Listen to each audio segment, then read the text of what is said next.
Episode 66. No Survivors 1. Hibiscus Mansion in the western suburbs. This is the wealthiest area in Gonzales City, and although it's far from the downtown core, the number of residents here is anything but small. Many wealthy people, who loathe the hustle and bustle of the city, choose to buy villas here. The western suburbs are somewhat remote, yet the house prices here are higher than those in the prime locations in the heart of Gonzales City.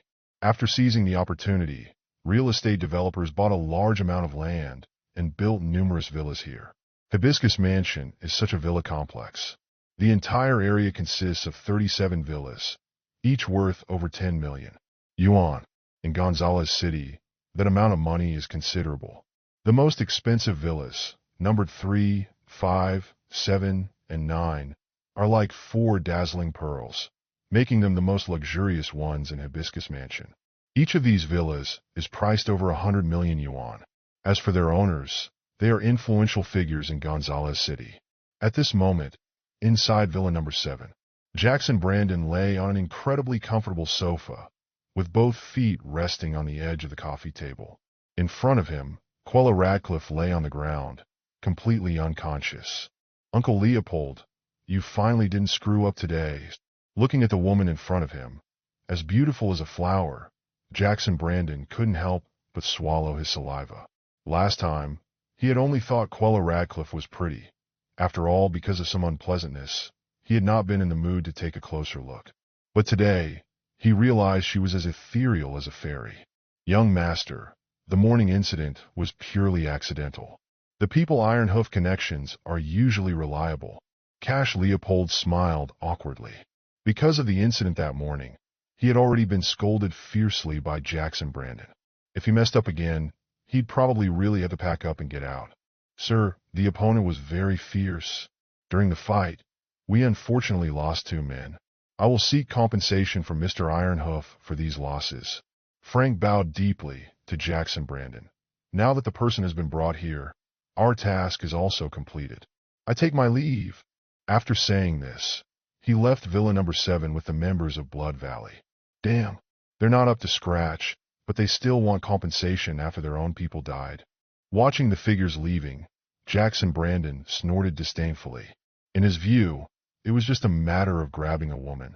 It was embarrassing that they, calling themselves the notorious Shadow Warrior Organization, couldn't even handle this simple task properly. And what annoyed him the most was that these people, in front of him, the young master of Gonzales City, still had such an air of superiority. "Young master, I've already arranged for dozens of bodyguards outside. You can enjoy yourself inside without a worry. Not even a mosquito could get in." After saying this, Cash Leopold wisely exited the villa. The reason he was valued by the Brandon family was that he knew what to do at the right time. After he left, the large room was left with only the bound Quella Radcliffe and the lustful Jackson Brandon. "Why am I here?" Just then, Quella Radcliffe's eyes fluttered open groggily.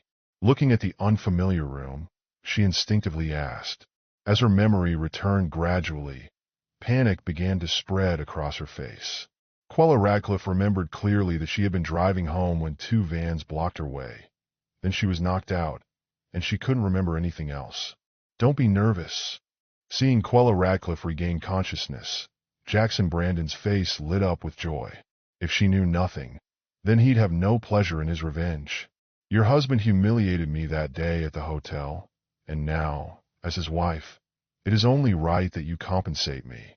As he watched the panic-stricken Quella Radcliffe, Jackson Brandon moved closer step by step, his eyes already full of desire.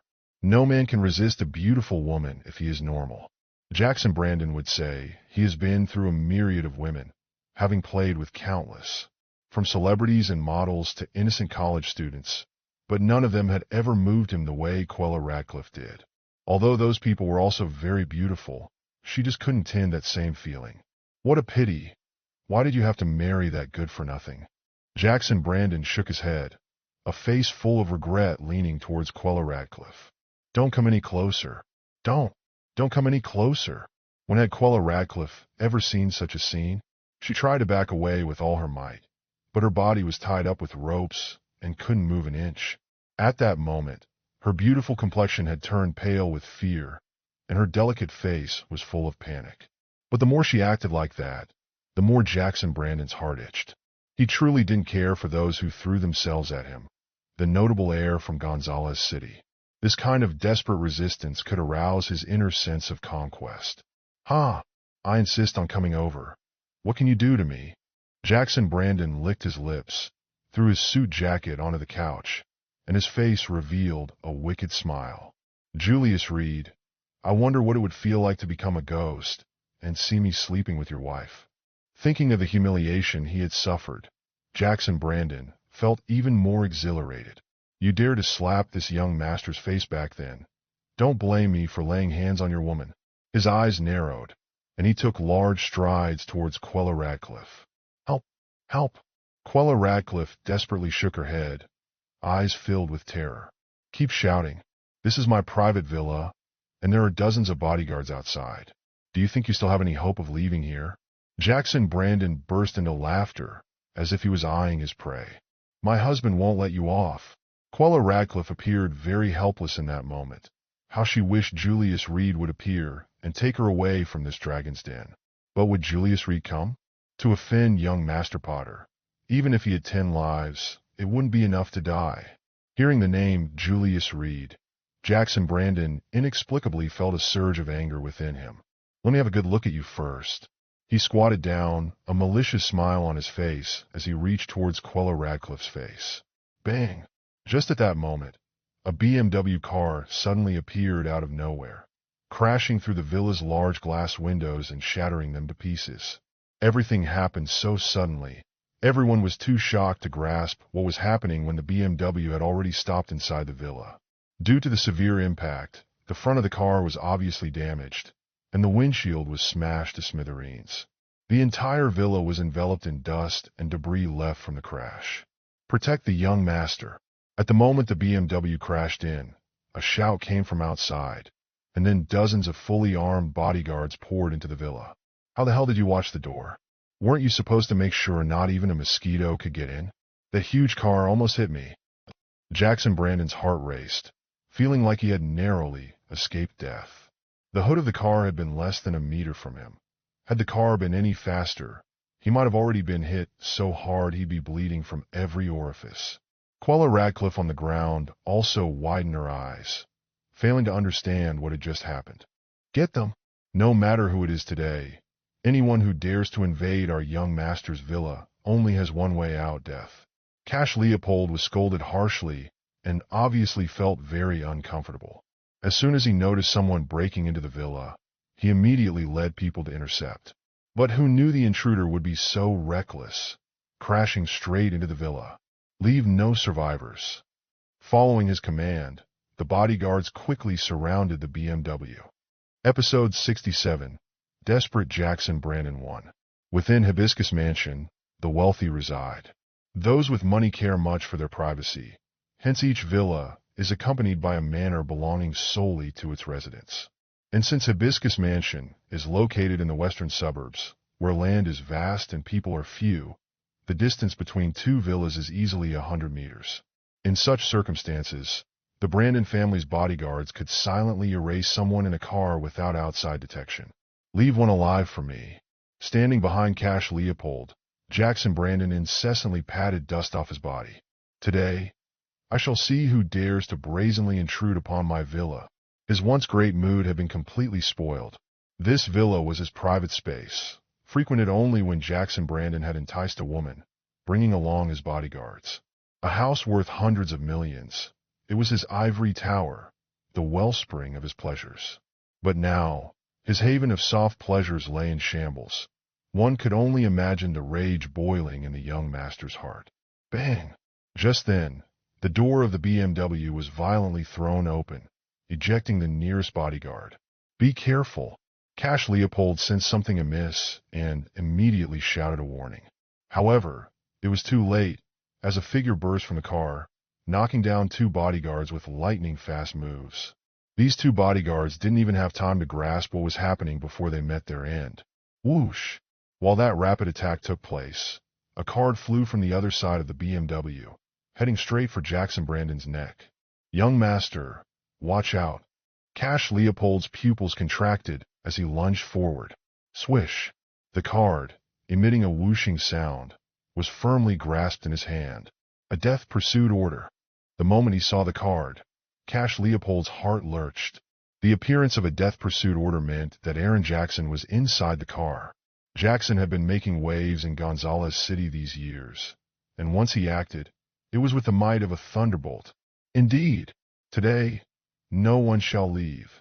Aaron Jackson forcefully opened the car door, his eyes filled with an intense chill. To dare steal from his own elder brother, one must truly be tired of living. Just then, the remaining bodyguards surrounding him had all fallen. None survived. Beholding the bodies strewn across the ground, Jackson Brandon gasped, shivering all over. In front of him stood a dozen or so bodyguards, and Cash Leopold. These were his last line of defense. Julius Reed. When he saw the man who had thrown the punches turn around, Jackson Brandon was even more shocked. You were supposed to be taken by the Potter family. How? How did you end up here? Jackson Brandon, once imperious, now seemed as if he had seen a ghost. Each bodyguard was adept, and yet they had all been swiftly killed. Ignoring his words, Julius Reed strode over to Quella Radcliffe, gingerly untied the ropes binding her. I'm sorry I'm late. Looking at his wife's pale face, Julius's eyes reddened, his heart tormented. Julius, I was so afraid. I was so afraid that you wouldn't come. Quella Radcliffe threw herself into Julius's arms, sobbing chokingly. I knew it. I just knew you would come. She clung tightly to her husband, as if worried he might suddenly vanish. I'm sorry. Julius Reed closed his eyes, embracing her, whispering comfort. It's okay now. It's all my fault. I shouldn't let you go home alone again. You jerk. From now on, you're not going anywhere. You're staying right by my side. I'll take care of you. Quella wept, her tears soaking a large patch of Julius's clothes. I warn you, don't mess around here. You should be clear about the Brandon family status in Gonzales City. If you dare touch me, even if you're Aaron Jackson, you'll have to die. Jackson Brandon's mouth twitched uncontrollably, and his heartbeat quickened. Even though he spoke threats, his voice lacked conviction. However, his words were indeed true.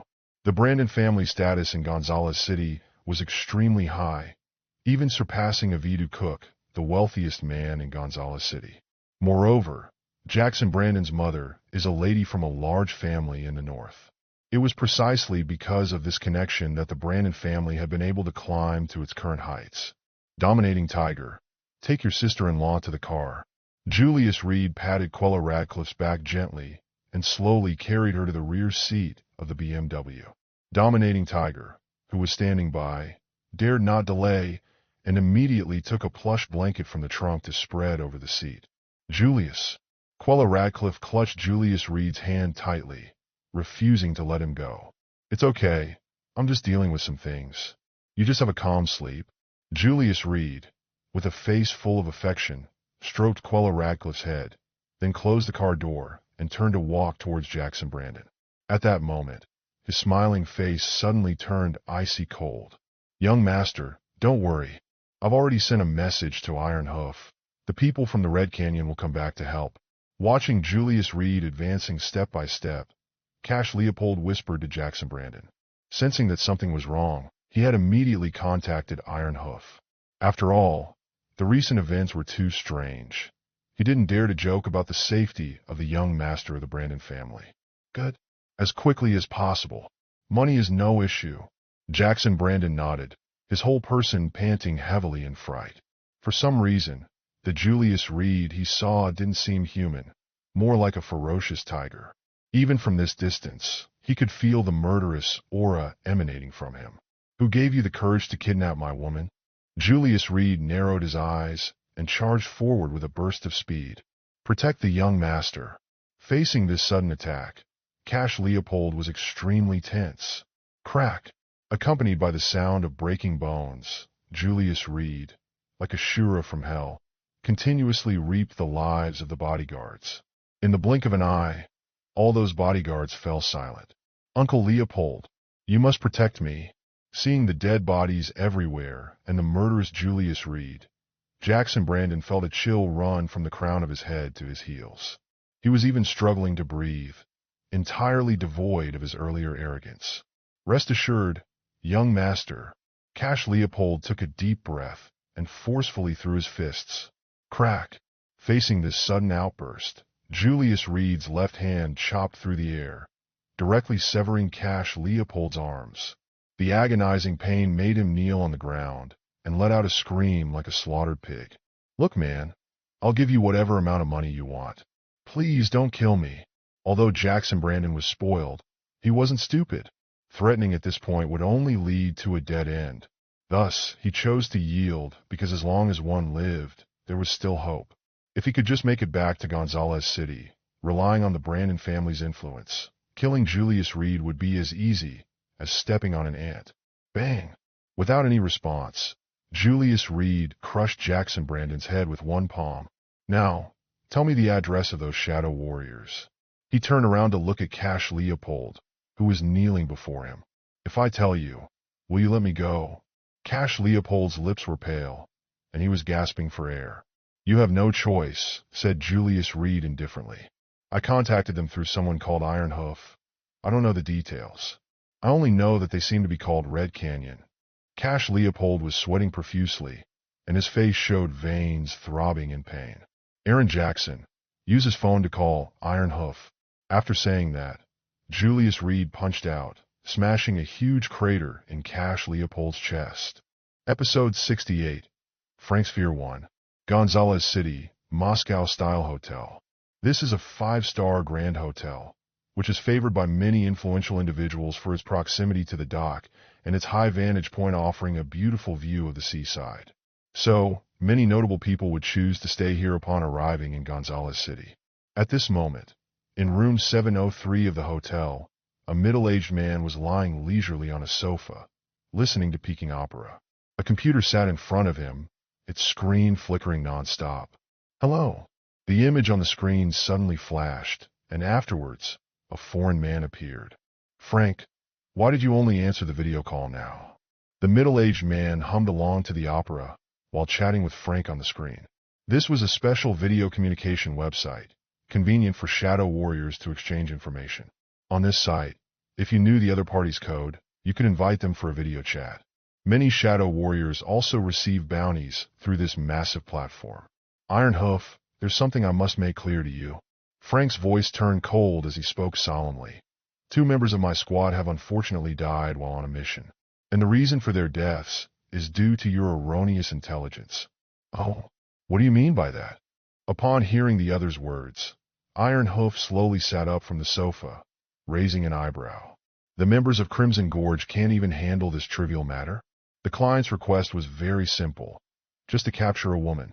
If you find this task difficult, excuse my frankness, but you're really disgracing Deep Cold. Iron Hoof. Frank's face turned instantly cold. Deep Cold was their honor, something every member had to defend. Although their squad ranked quite low within Deep Cold, they were still part of it. In the world of Shadow Warriors, Deep Cold represented the highest honor. And now, this man had the audacity to accuse them of disgracing Deep Cold. I warn you, stop insulting us. Don't think I wouldn't dare to take action against you. What Shadow Warriors cared about most was their dignity and honor. Good, good, good. Seeing Frank lose his temper, Iron Hoot stopped his teasing. I didn't expect someone to actually give Crimson Gorge a hard time. What is their background? Even though Crimson Gorge wasn't highly ranked within Deep Cold, they were still renowned Shadow Warriors. Furthermore, Frank's squad was very strong, and the fact that they lost 2 members meant their opponents were certainly no ordinary people. But what kind of connections could a woman with no background have? We don't know. But the opponents were 2 Eastern women, and they were masters of using hidden weapons. Frank was incredibly angry remembering the incident. He and his team members had escaped from the brink of death countless times, only to be permanently separated from life and death now. Iron Hoof, I'm aware of your capabilities in gathering information, so I would like you to help us investigate. His tone softened somewhat. If you can find information on our opponents for me, I might overlook the mistake in your intelligence. Iron Hoof had a notable reputation, although he wasn't a martial artist but more of a middleman. In terms of intelligence, he was highly accurate, almost always providing his clients with precise information for each assignment. He even knew details such as what time the target ate and which route they would take. Shadow warriors just needed to follow his plan to complete their tasks with ease. Of course, his fees were also high, taking a 15% cut. If it's really as you said, then there was indeed an error in my intelligence. The nonchalance on Ironhoof's face gradually disappeared, replaced by a serious expression. He shut off the opera and rapidly typed on his keyboard, logging into another website. The next moment, his pupils shrank, and his face turned extremely pale. The ones you encountered were from Wilson Pavilion. Even known for his composure, Ironhoof's voice began to tremble. What? You found out that quickly? Frank was also somewhat surprised. Although he knew Ironhoof was highly capable in gathering intelligence, to find out in just a few seconds was somewhat unexpected. Phew! Ironhoof let out a long breath, his voice a bit hoarse. Now, the entire dark web is talking about your guys. How could this be? Upon hearing his words, Frank hurriedly entered the website, and then his eyes bulged like glass marbles. What appeared before him was the blood-red, large lettering of the Wilson Pavilion. Almost half of the page was occupied by this line of text. From today on, the Wilson Pavilion will fully pursue the Bloody Canyon. If Deep Cold intervenes, all my colleagues shall directly declare war on Deep Cold until one side is completely eradicated. And beneath that line of text, there was also the red killing order from the Wilson Pavilion. Ding-ling. At that moment, Frank's phone rang. Eric, what's up? He immediately pressed the speakerphone button. Captain, did you see it? The Wilson Pavilion has officially issued a killing order against us. God, now did we provoke this monster? Eric's tone was filled with collapse. He was all too aware of what kind of behemoth the Wilson Pavilion was. There were not many that could contend with Deep Cold, and the Wilson Pavilion was one of them. This mysterious organization from the East, ancient and powerful. They were actually targeted by the Wilson Pavilion's killing order. I saw it. Frank lit a cigarette with trembling hands, his lips already pale. Whoosh! Blinking his eyes, somewhat at a loss, he asked, Ironhoof, can you help me figure out what exactly is going on? Frank couldn't understand. Since coming here, he had only conducted 2 operations. The mornings had failed, and in the evening, he had only caught a woman. How did he provoke this colossal organization? Ding-ling! Just then, the phone in his hand rang again. When he saw the name displayed on the screen, Frank's body jolted. Team leader. Frank, you bastard. You're going to get us killed. Before he could finish, he was met with roars of anger from the phone. The general has now learned of this matter, and he has demanded from me why we have provoked the Wilson Pavilion. My God, please tell me, what exactly is going on?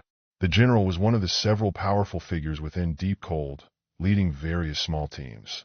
And the team leader on the phone now was the supreme head of the Red Valley, a rank above Frank. Team leader, I don't know.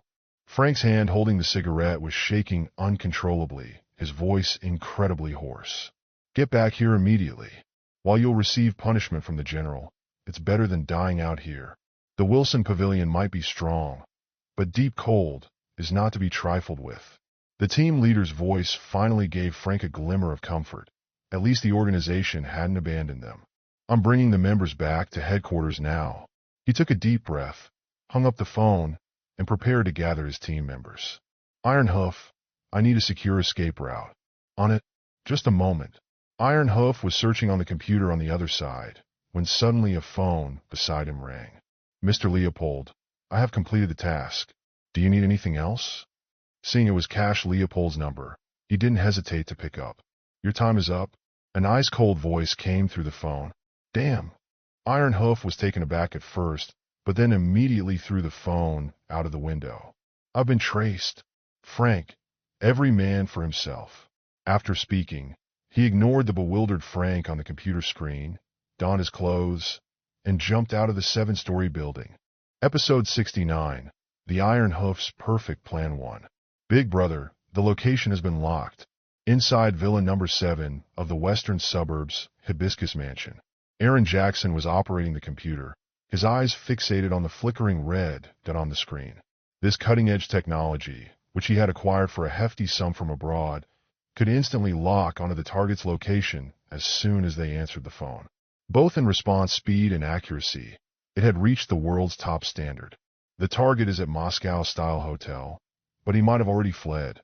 Even if he escapes to the blue skies above or to the yellow springs below, I want his life. Julius Reed turned around, walked to the rear door of the BMW, and gently pulled it open. On the back seat, Quella Radcliffe, overwhelmed by fright, had fallen asleep. Yet tears still streaked her face. Aaron Jackson, I don't want him to leave Gonzales City alive. Seeing his woman endure such torment reignited the fury in his heart. Don't worry, my men are already on the move. They won't miss a single move he makes. Aaron Jackson had been mingling in Gonzales City for 3 years, with informants in nearly every place. After locking on to Dominating Tiger's location, the person next to him immediately contacted the personnel around Moscow-style hotel. Boss, a man just jumped from the 7th floor and is now running towards the docks. After receiving the confirmed news, Dominating Tiger spoke up. Immediately have the brothers change into security guard uniforms. We must stop him at the docks. After giving the order to Dominating Tiger, Aaron Jackson got up and walked over to Julius Reed. Boss, Dominating Tiger is very cunning and comes from an intelligence background. We need to be careful. After learning of the opponent's identity, Aaron Jackson used his own methods to gather some information about Dominating Tiger. It was obviously not so easy to catch someone adept in intelligence work. No matter who he is, he must die today. Julius Reed looked into the BMW at Quella Radcliffe and whispered, arrange for someone to protect her. If anything goes wrong this time, no one needs to come back alive to see me. Understood? Dominating Tiger nodded and got into the BMW, slowly driving it out of the villa. Meanwhile, outside the villa, over a dozen SUVs had arrived. Each vehicle was filled with Aaron Jackson's men, holding weapons, their expression serious. Big brother, the vehicles are ready. Let's get moving, Aaron Jackson quietly inquired. He could feel his big brother's aura of murderous intent. The docks are only 3 kilometers from Moscow-style hotel, and I don't believe Dominating Tiger would be that stupid. If I'm not mistaken, he will still be inside Moscow-style hotel. The most dangerous places are often the safest. After saying this, he turned and stepped into a jeep, telling Aaron Jackson, have your men watch Moscow-style hotel. Don't let even a fly get away. Understood. Aaron Jackson nodded and took the passenger seat. At the same time, within Moscow-style hotel, a man slowly walked out of the restroom. If Frank saw this scene, he would surely be shocked, because the waiter was none other than Dominating Tiger, who had just jumped from the 7th floor. Now, he had changed into the waiter's clothes and wore a white face mask. The owner of the clothes was now knocked out in the storage room.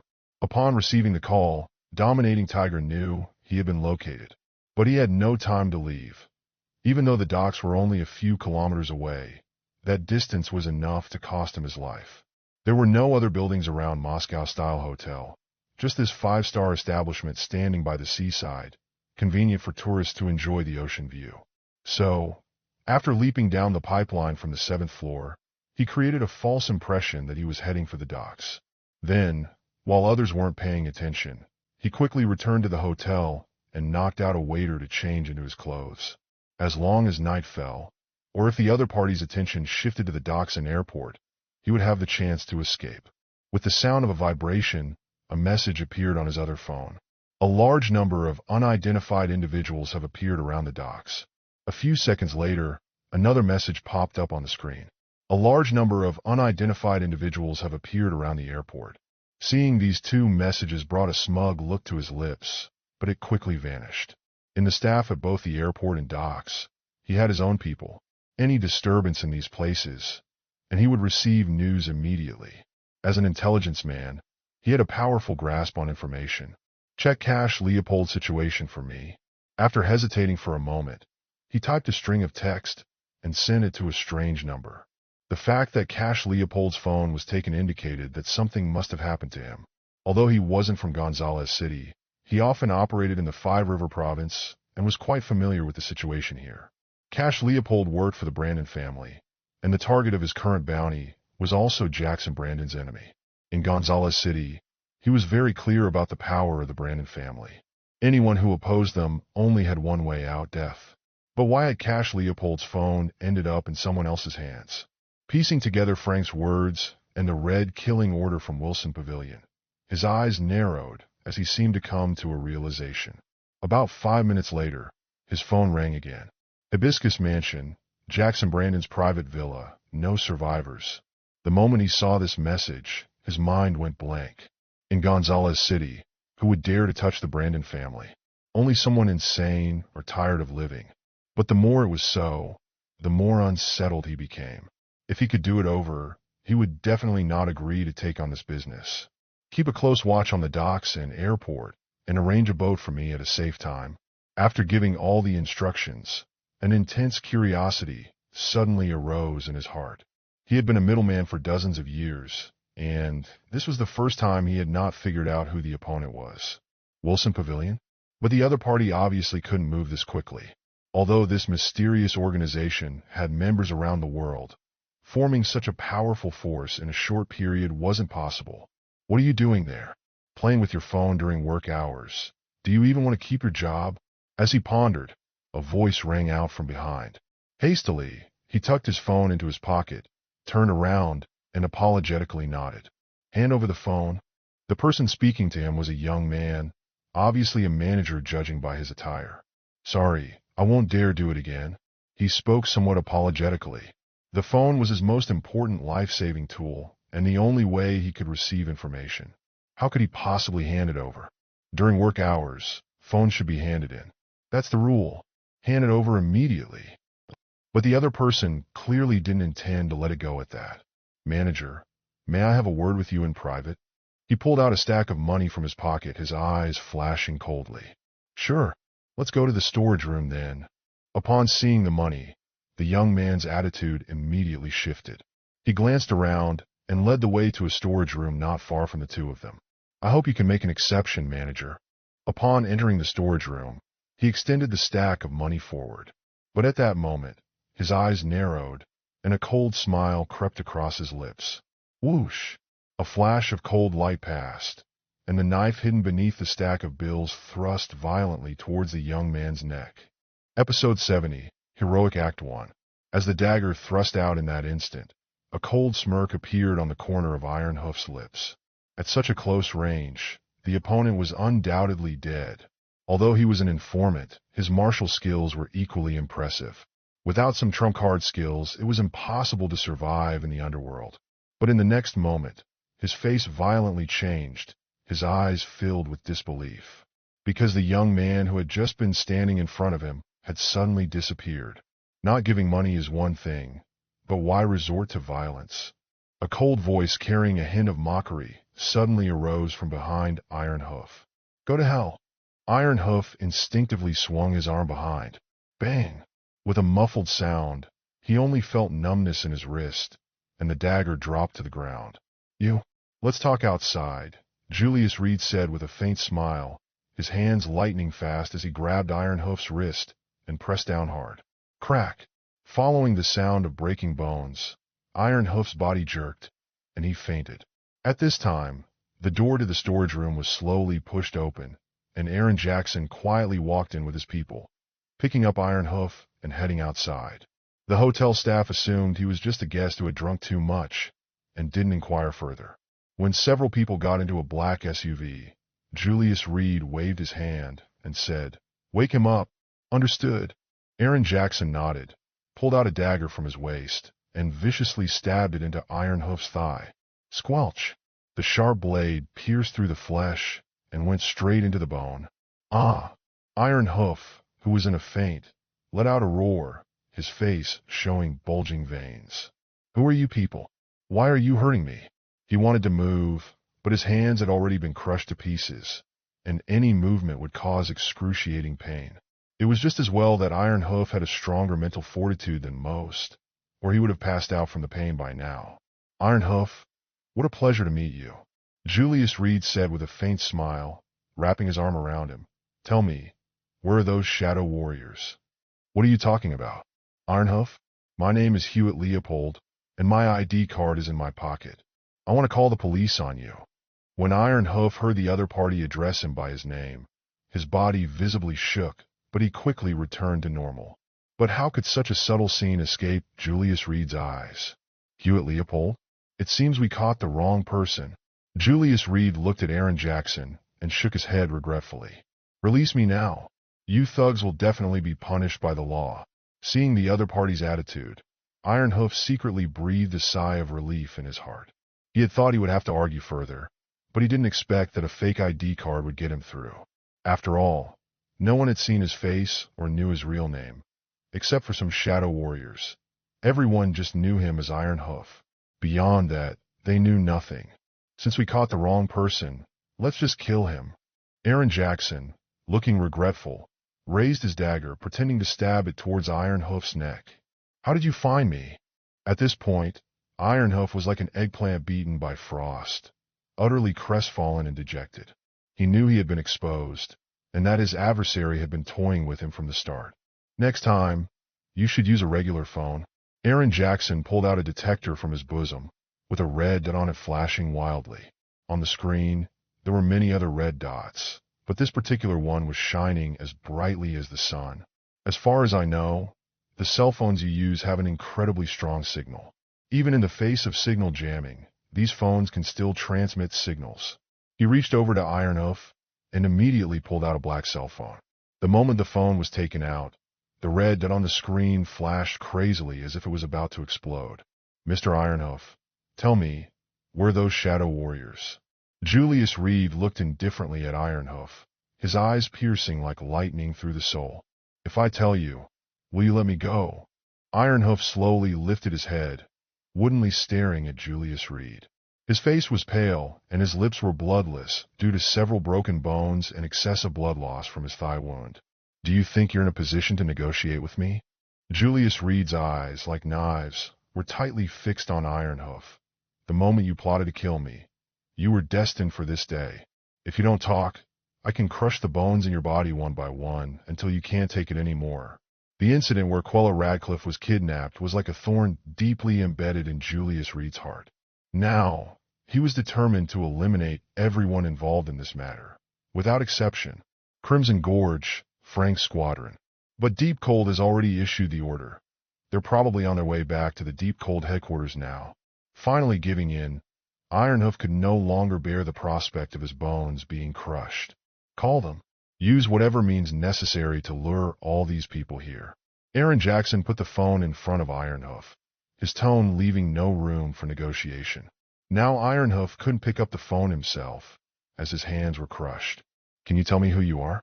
Iron Hoof took a deep breath and turned to look at Julius Reed. As a member of the underground world, he never imagined he'd be taken down in a place as insignificant as Gonzales City, and utterly vanquished with no chance to fight back. Have you ever heard of the 10,000 Mountain Alliance? With a snort, Aaron Jackson looked at him with a mocking gaze. The 10,000 Mountain Alliance. Upon hearing these three words, Iron Hoof was struck as by lightning. He turned his neck mechanically, quivering as he asked, You are? The young master of the 10,000 Mountain Alliance. Iron Hoof, you've accomplished what no one else had the guts to do, daring to plot the murder of the young master of the 10,000 Mountain Alliance. Aaron Jackson's tone turned icy. Could someone really have the audacity to plot a murder on his brother's property and then try to flee? You are the young master. Iron Hoof's breathing became more rapid, his heart pounding as if it would burst out. Iron Hoof, will be remembered through the ages. With a wild laugh, he suddenly lunged forward, his forehead smashing hard against a red button situated above the cell phone. I killed the young master of the 10,000 Mountain Alliance. Iron Hoof, have done it. At that moment, Iron Hoof laughed like a madman. But the next instant, the smile on his face gradually solidified. Sorry, but I've already removed the chip inside. Julius Reed nonchalantly waved his left hand in front of Iron Hoof, between whose fingertips was a tiny chip. Such tricks are outdated. Inside the cell phone, there was an explosive chip. When the red button was triggered, the phone would cause a violent explosion. The force of the explosion was enough to destroy an entire room. If it exploded in a car, No one inside would survive.